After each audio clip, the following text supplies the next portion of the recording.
I Can't Do That Yet. Growth Mindset by Esther Pia Cordova.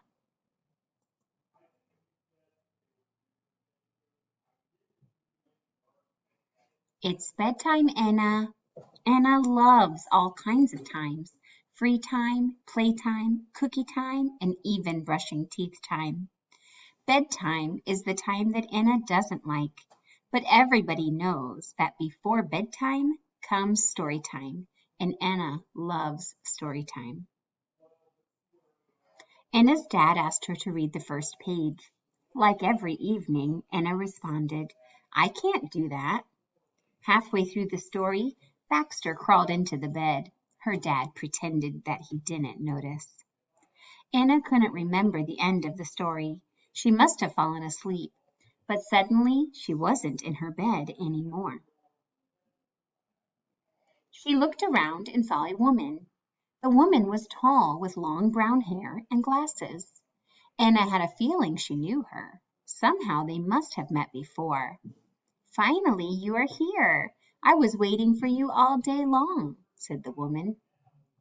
Let me show you what we have done. The woman smiled and took Anna by the hand. Look, Anna, this is our office. We usually arrive here at around 9 in the morning. The team we work with is awesome. We hired a bunch of very creative and smart people. Everybody works together, and we lead the technical department. Anna could tell that the woman was excited, but she had no idea what she was talking about. She didn't want to interrupt her, but she didn't understand why the woman kept saying we. Anna had never been here before, and why did the woman look so familiar? Yesterday was a crazy day. The servers went down and everybody was worried. At first, we couldn't find the problem in the code. Our web page wasn't showing anything, but fortunately, we were able to fix it in just 20 minutes. Anna was confused. She didn't know what servers were or why they were important, but she was glad that the woman was able to fix the problem. Then the woman took Anna to a desk. There she turned on her computer and started writing something on a green background. Anna, I'm going to take a break. Can you finish the rest of the work? I can't do that. Really? The woman started laughing, and Anna thought that was mean. But her laugh was so contagious that she eventually had to laugh too. Suddenly, the woman got up and went to the fridge. She put celery sticks and a jar of peanut butter on the counter. Slowly, the woman started to put a celery stick directly into the jar.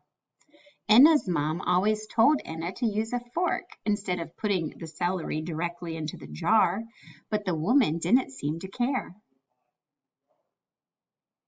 Anna still couldn't remember the woman's name, so she asked, You are telling me all these things, but I don't even know your name. The woman looked Anna in the eyes and said, I'm you, and you are me. That was not possible. How can one person also be another person? The woman stood up from her chair and whispered, My name is Anna, and I'm a possible version of you in the future. The only thing different about you and me is time.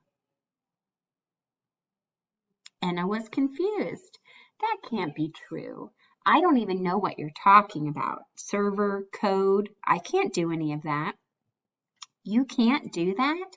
Anna, you can't do that yet because you haven't had the time that I've had. When we were 16, we started to learn computer programming. We made this little game and everything went from there. You really wanted this, and so you created me, just like you created this game. But I don't remember any of that. How could you? This is the future. If you want this, it could be your future. Anna couldn't believe what she had just heard. How could all of this be possible? She wasn't like this woman at all. But maybe she really could be like her. This future seemed exciting. Anna had so many thoughts at once that she wasn't able to say anything. The woman said that Anna could be her if she wanted. But what if she didn't want to be her?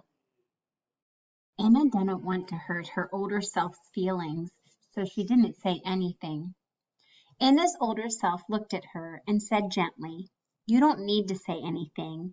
I know exactly how you feel. I want you to meet a few people before you have to go.